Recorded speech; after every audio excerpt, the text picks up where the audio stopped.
continue with our coverage, by the way, of this big story unfolding in the Western Cape. Of course, we understand that the taxi strike there is still ongoing, and now there are concerns around the impact it's having on food supply. Nasiphi Same is part of our team in that province, and she joins us now specifically from Khayelitsha. And Nasiphi, help us connect the dots, so to speak. How is the strike impacting people being able to access food in communities like Khayelitsha, where you're at? Well, Ayanda, since the start of the stay away by the taxi industry and the violent protests that have erupted in communities, essential services have been unable to enter into communities like Khayelitsha, as far as clinics closing their doors and being looted in various shopping centers as well. We do also understand that SASA offices have also been closed in communities where violent protest has erupted.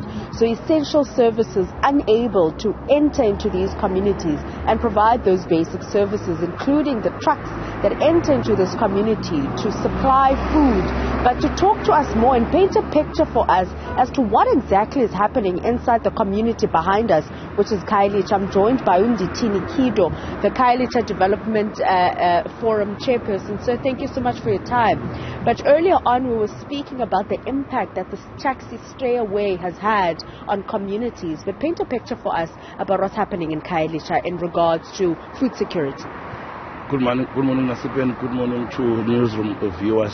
Look, the situation is terrible. It's dire. You see behind you, it's where the hive of activity normally happens here, where old ladies are selling their meat at this corner, at the corner of Spine Road. Look, the problem now in Khayelitsha is that even bread, like basic things such as bread, is difficult to find now, with some of the shopping malls still closed, with some of the spaza shops now running out of stock. It is quite a critical problem. And Nasiphi, there is another very real problem, where some of the children's only meal for the day would be finding it from school feeding. And now the schools are closed. This thing, all the shops are running out short of bread. The garages may run short of petrol. So it is a serious problem. And really we are encouraging those who are involved in the situation to sort of genuinely try and resolve the matters in front of them.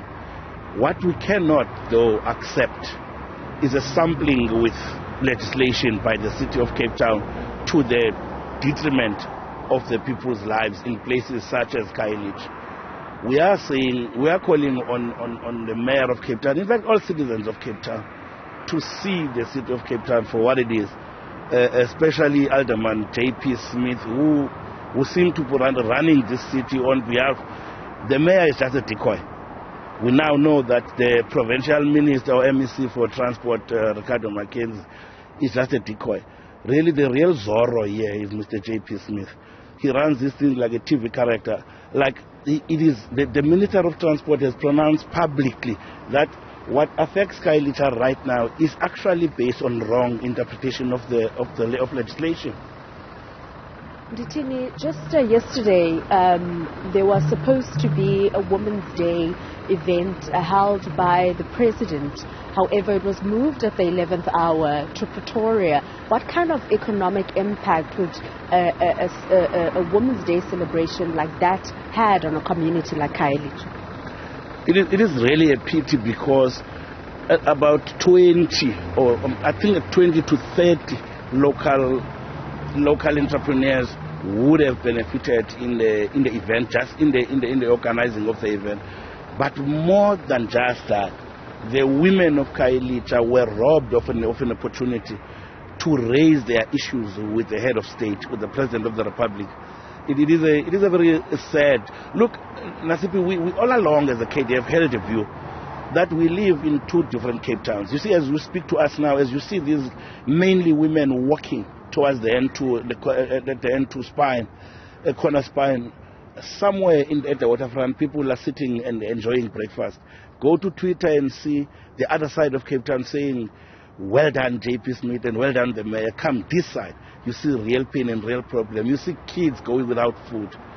So we are living in a very, you see, people try to mask the stubbornness of the apartheid spatial planning. If this was just a Cape Town strike, it would have just affected all Cape Town residents. But in this particular case, it doesn't affect the other side of Cape Town, where J.P. Smith and protecting his forefathers' areas. So, Ndithini, if we understand that the strike has been extended by 48 hours, can the community of Khayelitsha afford to not have essential services go into this community and receive not only basic services, but food supplies as well, and the opening of schools? No, Nasib. Look, the community of Khayelitsha cannot afford even a single minute. But we understand why Santaco has taken the decision they've taken to allow the courts of this country to interpret the law for the city of Cape Town. Because remember, in our case, the KDF, we represent this community this side. And their fed lies, the provincial government of the Western Cape and the city of Cape Town has invested heavily on voice notes, on little videos and pamphleting. I've seen a circular from the Department of Education instructing principals to let kids go to school, but nobody takes care on how the children get to school. Thank you so much, Ndithini Kido, the Khayelitsha Development Forum chairperson, painting a picture for us as to what exactly is happening in Khayelitsha following the announcement of the stay away by the taxi industry, describing a very dire situation that, you find children's only source of meal being the school's feeding scheme. And with the schools that have been closed in the recent days, they are unable to receive those meals.